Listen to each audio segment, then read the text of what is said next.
할렐루야! 153 저녁기도에 오신 여러분들을 주님의 이름으로 환영하고 축복합니다. 오늘 한날 여러분들 영적 전쟁 가운데서 얼마나 고생 많으셨습니까? 사도 바울의 고백처럼 오호라 나는 공고한 자로다. 날마다 내 안에서 불쑥불쑥 올라오는 죄의 권세와 욕망의 권세로 말미암아 오늘 하루 영적 전쟁 가운데서 많이 고단하셨죠? 오늘 주님께서 여러분들에게, 고단한 여러분들에게 하나님이 새 힘 주시고 또 이길 소망, 이길 수 있는 믿음을 더하여 주시는 이 시간이 되는 줄로 믿습니다. 오늘 그래서 우리들이 믿음으로 선포했으면 좋겠습니다. 하나님, 유혹 많은 이 세상 가운데서 주를 찬양합니다. 손을 들어 주님을 의지하고 전쟁은 하나님께 속한 것임을 믿음으로 선포하며 다시 한번 확신을 가지고 나아가겠습니다. 우리 같이 이 시간 믿음으로 선포하며 찬양했으면 좋겠습니다. 세상의 유혹 시험이 우리 찬양합니다. 세상의 유혹 시험이 내게 몰려올 때에 나의 힘으론 그것들 모두 이길 수 없네.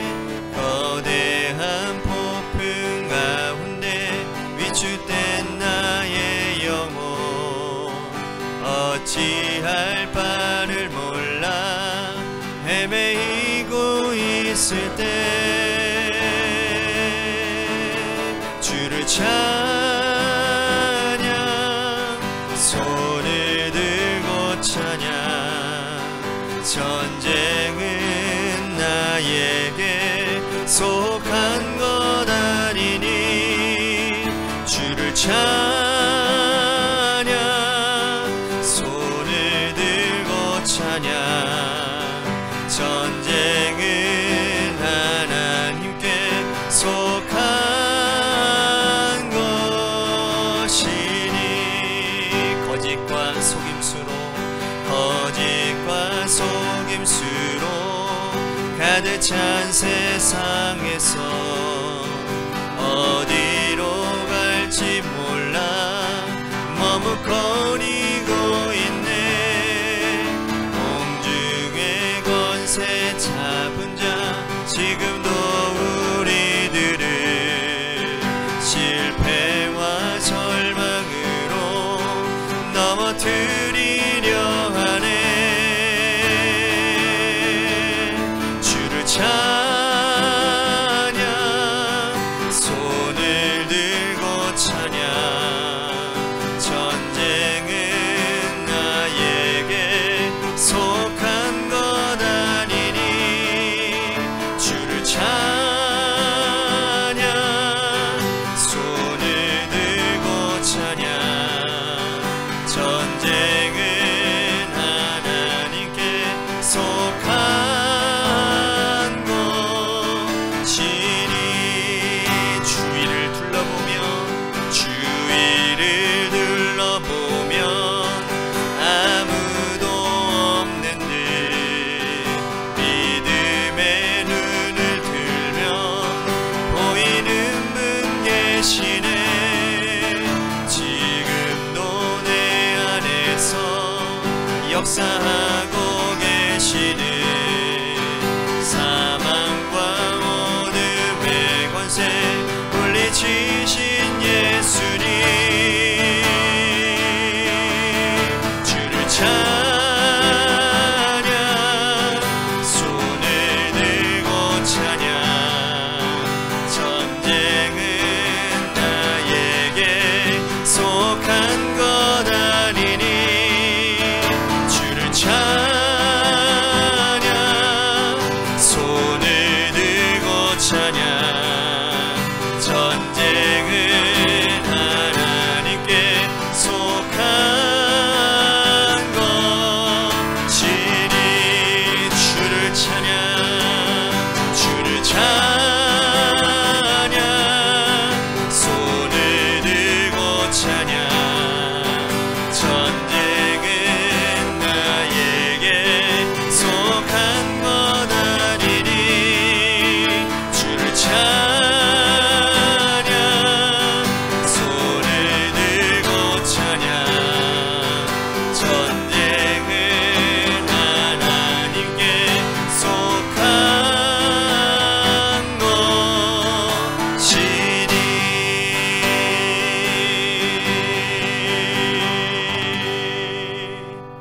기도하겠습니다. 하나님, 오늘 우리들이 믿음 가지고 선포했습니다.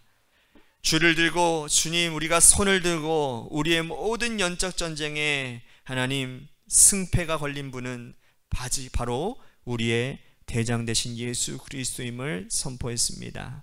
하나님께 속한 그 전쟁, 하나님 바라보고 하나님이 뜻하신 곳에 나의 손과 발이, 나의 마음이 하나님 그곳을 향해 나아가게 될 때에 우리의 어떠한 영적인 하나님 그런 전쟁, 어떠한 세력들이 우리를 위협한다 할지라도 우리는 승리케 되는 줄로 믿습니다. 이 확신 오늘 우리 마음에 새겨지게 하여 주시고, 다시 시작되어지는 영적 전쟁 가운데 승리케 되어지는 놀라운 은혜를 경험하게 하여 주옵소서.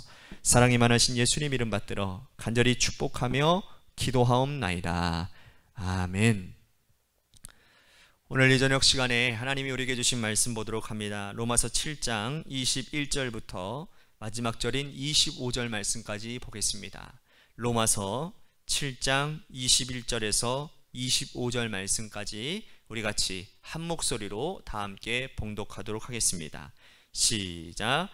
그러므로 내가 한 법을 깨달았노니 곧 선을 행하기 원하는 나에게 악이 함께 있는 것이로다. 내 속으로는 하나님의 법을 즐겨하되 내 지체 속에서 다른 법이 내 마음의 법과 싸워 내 지체 속에 있는 죄의 법으로 나를 사로잡는 것을 보는도다. 오호라, 나는 공고한 사람이로다. 이 사망의 몸에서 누가 나를 건져내랴. 우리 주 예수 그리스도로 말미암아 하나님께 감사하리로다. 그런즉 내 자신이 마음으로는 하나님의 법을, 육신으로는 죄의 법을 섬기노라. 아멘. 할렐루야. 오늘 이 저녁 시간에도 하나님의 은혜를 사모하셔서 이 자리에 오신 여러분들에게 하나님의 신령한 은혜와 축복이 함께 하시기를 바라겠습니다. 우리 여자 성도님들은 축구 얘기 별로 안 좋아하는데 축구 얘기를 제가 요즘 자주 하는 것 같네요. 어쨌든 간에 여러분, 축구 경기를 할 때에 축구를 보는 관객이나 아니면 축구 그라운드에서 뛰는 선수들이 힘이 빠지고 맥이 풀리는 그런 장면이 있는데 그때가 언제인지 아십니까? 바로 자살골을 넣을 때입니다. 그죠? 정말 선수들과 또한 관객들이 승리를 위해서 응원하고 승리를 위해서 열심히 뛰는데 한순간의 방심으로 인해서 자책골이 나게 되면 그 경기는 이길 수가 없습니다. 지속할 힘이 나지를 않는다라는 것이죠. 여러분, 운동 경기뿐만 아니라 이 세상을 살아가는 모든 사람들이 피아를 구별하지 못할 때가 자주 있습니다. 누가 아군이고 누가 적군인지를 분간하지 못하고 아군을 적군으로 생각해서 아군에게 입을 담지 못할 욕을 하거나 또 하나님께서 원하시지 않는 행동들을 하는 일들을 우리 주변에서 종종 볼 수가 있습니다. 한 가정에, 여러분, 가장 중에서 못난 가정이 있는데 그 사람은요, 밖에 나가는 법은 막 밖에서는요 법 없이도 살 사람이라고 칭찬받고 존중을 받고 인정을 받는데 가정에 돌아오면 식구들에게 유독 엄하고 유독 화를 많이 내는 그러한 사람이 바로 못난 가장이라고 합니다. 많이 좀 제가 좀 찔리기는 한데요. 자, 아무튼 간에 그리스도인들은 피아를 잘 구별해야 되는 사람입니다. 누가 적인지, 누가 아군인지, 우리는 이론적으로 그리스도인의 이 영적 전쟁 가운데서 누가 적인지를 알고는 있습니다. 사단마귀 아닙니까? 그죠? 공중권세 잡은 사단마귀가 우리가 싸워야 될 대상임을 우리는 잘 알고 있습니다. 그런데 문제는 사단마귀가 우리의 눈에 보이지 않는다라는 겁니다. 그들의 정체가 잘 드러나지 않습니다. 그러다 보니 공중권세 잡은 사단마귀와 싸워야 하는데 대상을 잘못 선택해서 우리 편을 집요하게 공격할 때가 있다라는 것이죠. 오늘 읽은 본문 말씀은 사도 바울이 이 부분을 명확하게 우리들에게 교훈하고 드러내고 있다라는 것입니다. 자, 7절 말씀을 우리 같이 한 목소리로 다 함께 봉독합니다. 7절입니다. 시작. 그런즉 우리가 무슨 말을 하리요? 율법이 죄냐? 그럴 수 없느니라. 율법으로 말미암지 않고는 내가 죄를 알지 못하였으니 곧 율법이 탐내지 말라 하지 아니하였더라면 내가 탐심을 알지 못하였으리라. 자, 이 말씀은 뭐냐면 바울은 율법이 죄냐? 그럴 수 없다라는 겁니다. 율법이 죄가 될 수 없다라는 거예요. 왜냐하면 율법 자체가 죄가 될 수 없는 건 왜 그래요?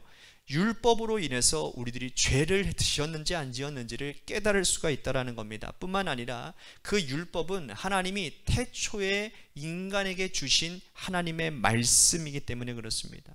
여러분, 하나님께서 최초의 인간 아담과 하와에게 동산 중앙에 있는 저 과실을, 저 실과를, 선악과를 따먹지 말라라고 하신 이 말씀 기억나십니까? 이것이 우리 인간에게 주신 하나님의 첫 번째 율법이었습니다. 그리고 또 하나는 뭡니까? 여러분들이 잘 아시는 것처럼 이스라엘 백성들이 출애굽할 때에 시내산에서 모세가 하나님께 받은 돌판 2개, 그걸 뭐라고 하죠? 십계명이라고 얘기하지 않습니까? 또한 하나님께서 모세를 통해서 창세기, 출애굽기, 레위기, 민수기, 신명기라고 하는 모세 5경 말씀을 주셨습니다. 또한 이스라엘 백성들이 가나안 땅에서 하나님 백성답게, 하나님의 자녀답게 살라고 하시는 하나님의 말씀을 주셨다, 그 말이라는 거예요. 여러분, 하나님이 당신의 백성들을 사랑하여 주신 말씀이 어떻게 죄가 되겠습니까? 이 율법이 어떻게 죄가 되겠습니까? 율법 그 자체는 결코 문제가 되지 않는다라는 겁니다. 그렇다면 무엇이 문제입니까?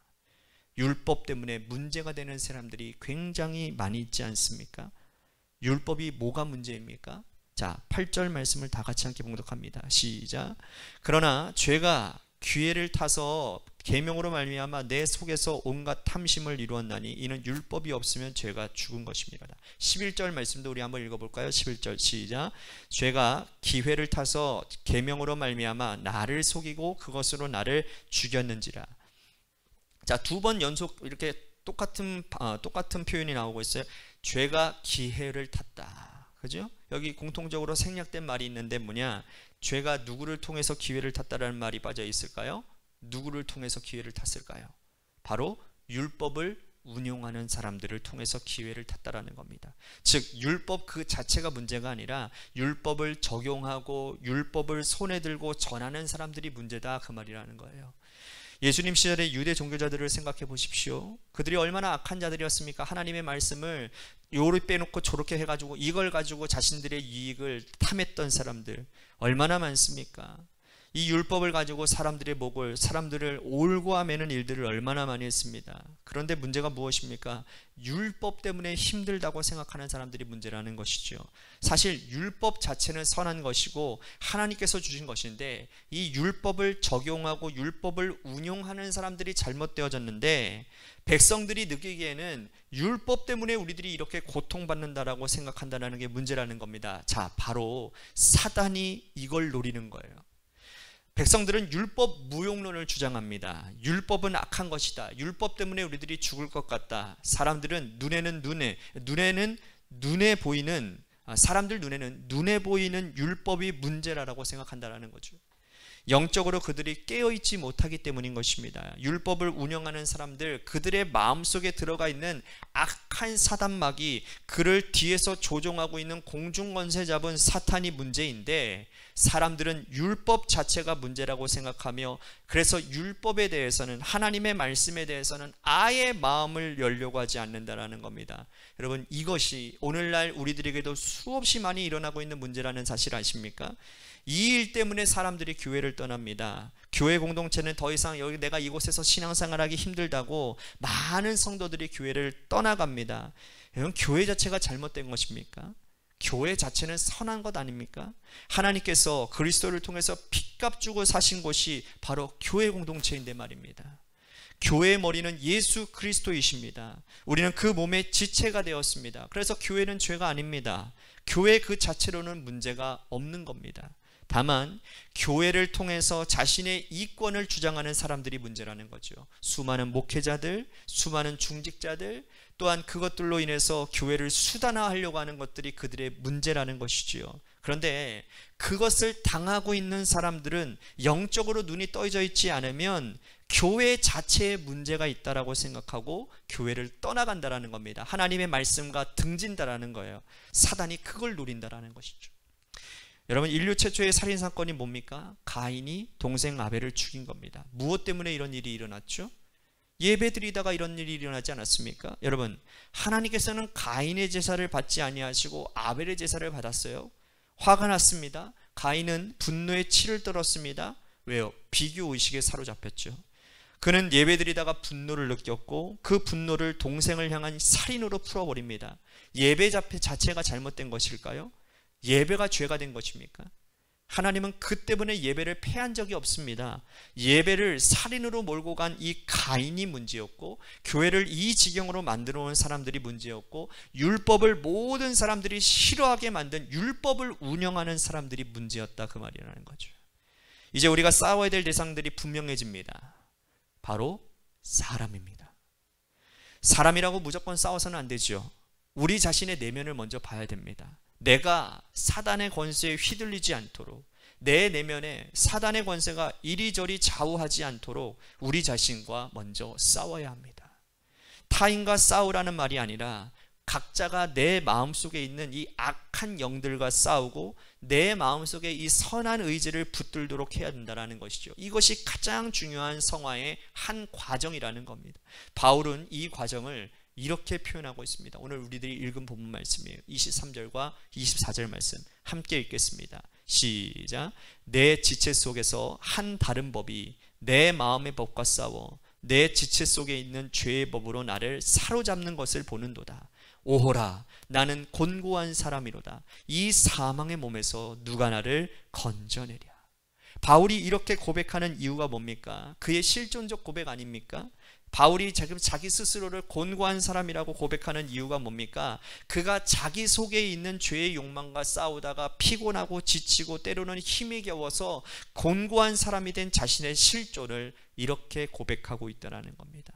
바울은 복음 전도자였죠. 열심히 오늘은 이곳, 내일은 저곳을 다니며 그리스도의 말씀을, 하나님의 은총을 전하는 사람이었습니다. 그런데 혹시 자기 속에 이 죄악이 몸부림치고 올라오는 것 때문에 사람들이 나로 인해서 이 죄된 모습으로 인해서 율법 자체를 악한 것으로 볼까봐, 바울이 세운 교회가 하나님의 영광에 누가 될까봐, 가림이 될까봐 그는 스스로 자기 자신과 이러한 깊숙한 영적 투쟁을 하고 있는 것이죠. 여러분, 우리는 어떻습니까? 우리는 싸움의 대상이 명확해졌습니다. 내 자신 속에 있는 죄의 세력과 싸워 이겨야 됩니다. 오늘도 공중권세 잡은 사단은 우리의 마음속에 틈만 있으면 자리 잡으려고 합니다. 내 마음속에 들어와서, 특별히 믿음 좋다고 여겨지는 마음속에 들어와서 우리를 시험 들게 함으로써 우리가 믿는 예수 그리스도의 이름을 욕되게 하려고 사단은 오늘도 분주하게 일하고 있다, 그 말이라는 거예요. 우리는 먼저 우리 마음속에 있는 공중권세 잡은 사단과의 싸움에서 이겨야 됩니다. 이들과 싸우다가 곤고한 사람이 될까, 그러한 과정까지 갈 정도로 바울처럼 우리는 열심히 오늘도 하나님 말씀 붙들고 투쟁하고 이겨내야 될 줄로 믿습니다. 바울은 칭의에 대해서 말했습니다. 우리가 아직 죄인 되었을 때에, 우리가 아직 연약했을 때에, 우리가 십자가의 원수가 되었을 때에 그리스도께서 우리를 위하여 죽으신 것이, 이 은혜가 너무나도 내게 감사하고 너무나도 놀라워서 그는 성화의 삶을 성실하게 살아야 되겠다라고 얘기를 하고 있습니다. 성화의 과정에서 가장 필요한 것이 바로 이 과정이라는 거예요. 투쟁하는 사람들 마음속에 영적 투쟁을 해서 결국에는 궁극적인 승리를 가지고 오는 사람, 이러한 사람이 소망이 있다라는 겁니다. 그래서 제가요 참 좋아하는 찬양 가운데 있는 승리는 내 것일세, 승리는 내 것일세. 할렐루야. 왜 그렇습니까? 우리는 이미 이겨놓은 싸움을 하는 사람들입니다. 왜? 예수님께서 이미 십자가상에서 악한 사단마귀 권세를 진멸하셨습니다. 할렐루야. 이미 이기셨다니까요. 거의 죽을 쯤 된 거예요. 머리가 깨져가지고 이제는 죽을랑 말랑 하는 거예요. 이미 우리는 최후의 승리를 보장받은 사람들입니다. 우리가 살아가야 될 싸움 가운데서 정말 우리들이 싸워야 될 대상을 명확히 하십시오. 율법도 죄도 아니고, 예배도 잘못 아니고, 교회도 잘못 아니고, 이것을 이끌고 운영하고 나아가는 먼저 나 자신이 문제라는 겁니다. 다른 사람 볼 거 없습니다. 나 먼저 회복받아야 돼요. 나 먼저 죄사함 받아야 됩니다. 나 먼저 구원받아야 됩니다.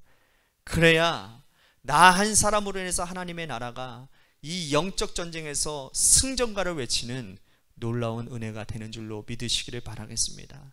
오늘 말씀을 생각하며 우리 같이 기도합시다. 내 안에 틈을 타고서 들어오는 이 악한 마귀의 권세, 오늘 하루도 우리들이 수많은 유혹과 수많은 죄의 가운데서 우리들이 참 공고하게 사셨지요. 여러분, 먼저 하나님의 위로가 내 안에 있게 해주십시오. 그리고 하나님, 내가 이긴 것이 있다면 감사합니다. 내가 이겼습니다. 그러나 앞으로 최후의 승리를 향해 더 나아갈 수 있도록 나와 함께 해주시고 대장되어 주신 예수님 의지하여 이 영적 전쟁 가운데서 승리하는 은혜가 내 안에 있게 해주십시오. 오늘 말씀을 생각하면서 우리 같이 기도했으면 좋겠고요. 또 한 가지, 우리 교회를 위해서 기도합니다. 하나님께서 세우신 몸된 교회, 지역사역을 섬길 수 있는 교회가 되게 하시고, 또한 담임 목사인 저를 위해서 여러분들 기도해 주십시오. 영육간에 강건케 하시고, 특히나 하나님의 귀한 사명 감당할 수 있도록 나태해지지 않도록, 게을르지 않도록 하나님 앞에 신실하게 바로 서는, 영적으로 바로 서는 성령 충만한 주의 종이 되게 하여 주시옵소서라고, 마지막으로 여러분들의 삶의 자리와 여러분들의 자녀들을 위해서 기도하시다가 시간 돌아가시고 우리 같이